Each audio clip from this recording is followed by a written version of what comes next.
कुठलाही व्यायाम न करता अगदी घर बसल्या वजन कमी करायचे? गोड, जंक, तळणाचे पदार्थ हे सगळं खाऊन कुठलाही खाण्यात बदल न करता आपल्याला वजन कमी करायचं आहे? अगदी एका महिन्यात 10 किलोपर्यंत वजन आपल्याला कमी करायचं आहे? मी तुम्हाला सांगते कसं करायचं. असे जर मी व्हिडिओज बनवायला लागले ना, तर कल्पना करा ते किती व्हायरल होतील. कारण आपल्याला जनरली कुठलाही बदल न करता अगदी शॉर्टकटमध्ये रिझल्ट्स हवे आहेत. काही मेहनत न करता जर वजन कमी होत असेल तर कशाला आपण ते आहार, व्यायाम आणि ह्या सगळ्या लाईफस्टाईल चेंजेसमध्ये पडणार आहोत? मग हा शॉर्टकट बरा नाही आहे का? जरी आपली अपेक्षा ही शॉर्टकटची आहे तरीही फॅक्ट फार वेगळी आहे. जर आपल्याला वजन कमी करायचं असेल तर आपल्याला आहार हा बदलावाच लागेल, रेग्युलरली व्यायाम करावाच लागेल, रात्री वेळेत झोपावं लागेल, सकाळी उठावं लागेल, आपला स्ट्रेस मॅनेज करावा लागेल. हे सगळं केल्याशिवाय आपलं वजन कमी होणार नाही. हे सगळे बदल इन्स्टंटली करावे लागणार आहेत तरच वजन कमी होऊ शकतं. वजन कमी करण्यासाठी कुठलाही शॉर्टकट नाही.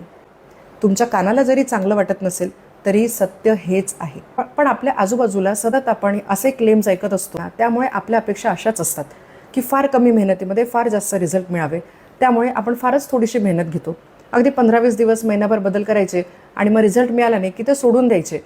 आणि मग आपल्याला वाटतं की आम्ही खूप प्रयत्न केले आणि आता आमचं वजन काही कमी होऊ शकत नाही.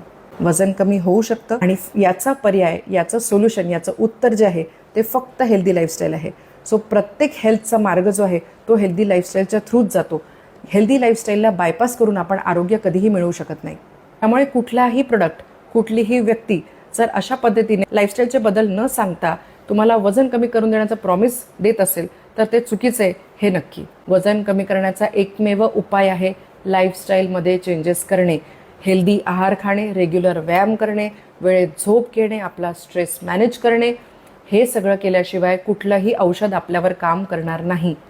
आणि हे जर आपण बदल केले तर आपल्याला कुठल्याही औषधाची गरजच पडणार नाही. त्यामुळे ही रील आपल्या सर्व आप्तेष्टांसोबत शेअर करा. स्वस्थ रहा, मस्त रहा. धन्यवाद.